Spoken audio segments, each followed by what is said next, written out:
പ്രതിപക്ഷ നേതാവ് V D സതീശനെതിരായ Punarjani കേസിൽ ഇഡി അന്വേഷണം മുറുകുന്നു. പ്രളയ ദുരിതാശ്വാസത്തിന്റെ പേരിൽ വി ഡി സതീശൻ വിദേശത്തു നിന്ന് അനധികൃത പണപ്പിരിവ് നടത്തിയെന്നാണ് പരാതി.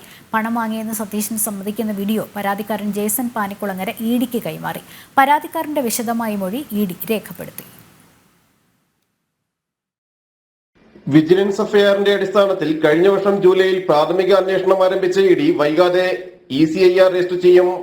അന്വേഷണം ആരംഭിച്ചതിന് ശേഷം രണ്ടാം തവണയാണ് ഇഡി പരാതിക്കാരനായ ജെയ്സൺ പാനികുളങ്ങരയുടെ വിശദമായ മൊഴി രേഖപ്പെടുത്തുന്നത്. 2018 പ്രളയത്തിന് ശേഷം പറവൂർ മണ്ഡലത്തിൽ നടപ്പിലാക്കിയ പുനർജനി പദ്ധതിയുമായി ബന്ധപ്പെട്ടാണ് അന്വേഷണം.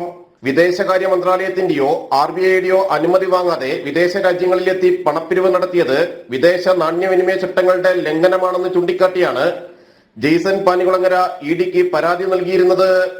വിദേശത്ത് നിന്ന് പണം പിരിച്ചിട്ടുണ്ടെന്ന് വി ഡി സതീശൻ സമ്മതിക്കുന്ന വീഡിയോ പരാതിക്കാരൻ ഇഡിക്ക് കൈമാറി. ലണ്ടനിലെ ബർമിംഗ്ഹാമില് ഗൾഫ് രാജ്യങ്ങളിൽ ഞാൻ പോയി പ്രസന്റേഷൻ നടത്തി, ഞാൻ സഹായം മേടിച്ചിട്ടുണ്ട്.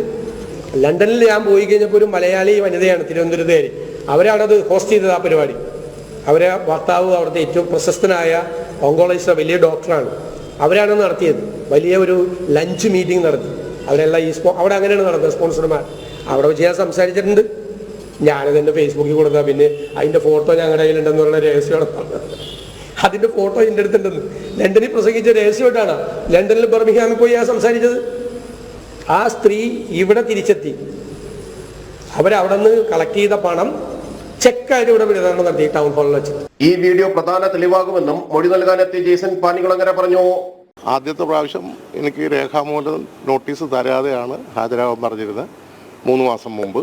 അന്ന് ഞാൻ കുറേ വിവരങ്ങൾ സബ്മിറ്റ് ചെയ്തു. അതിനുശേഷം അതിൻ്റെ അടിസ്ഥാനത്തിൽ കഴിഞ്ഞ ആഴ്ചയിൽ എനിക്ക് ഒഫീഷ്യലായിട്ടുള്ള നോട്ടീസ് ഇന്ന് രാവിലെ 10:30 ഹാജരാകാനായിട്ട് തന്നിട്ടുണ്ട്. ഇതിനകത്ത് ഇനിയും പരമാവധി തെളിവുകൾ കൊടുക്കണമെന്നാണ് ആവശ്യപ്പെട്ടിരിക്കുന്നത്. കൂടാതെ പുതിയതായിട്ട് ഇന്നിപ്പോൾ നമ്മൾ കൊടുക്കാൻ പോകുന്നത് വി ഡി സതീശൻ പൈസ വാങ്ങി എന്ന് സമ്മതിക്കുന്ന പുതിയ വീഡിയോ ഇന്ന് നമ്മൾ ഇഡിക്ക് സബ്മിറ്റ് ചെയ്യുന്നുണ്ട്. അതിൻ്റെ കോപ്പി അവർ സമ്മതിച്ചാൽ ഇത് കഴിയുമ്പോൾ ഞാൻ നിങ്ങൾക്ക് മാധ്യമങ്ങൾക്ക് തരുന്നു. വി ഡി സതീശന്റെ വിദേശയാത്ര, പണപ്പിരിവ്, പണത്തിന്റെ വിനിയോഗം എന്നിവയാണ് ഇഡി അന്വേഷിക്കുന്നത്. പ്രളയ ദുരിത ബാധിതർക്ക് വീടുകൾ വെച്ച് നൽകുന്നത് ഉൾപ്പെടെയായിരുന്നു പദ്ധതി. പദ്ധതിയുടെ പേരിൽ ഫെമ നിയമങ്ങൾ ലംഘിച്ചിട്ടുണ്ടെന്നാണ് ആരോപണം. പരാതിക്കാർ നൽകുന്ന തെളിവുകൾ കൂടി പരിശോധിച്ച് കേസ് രജിസ്റ്റർ ചെയ്ത് വിശദമായ അന്വേഷണത്തിലേക്ക് ഇഡി കടക്കും.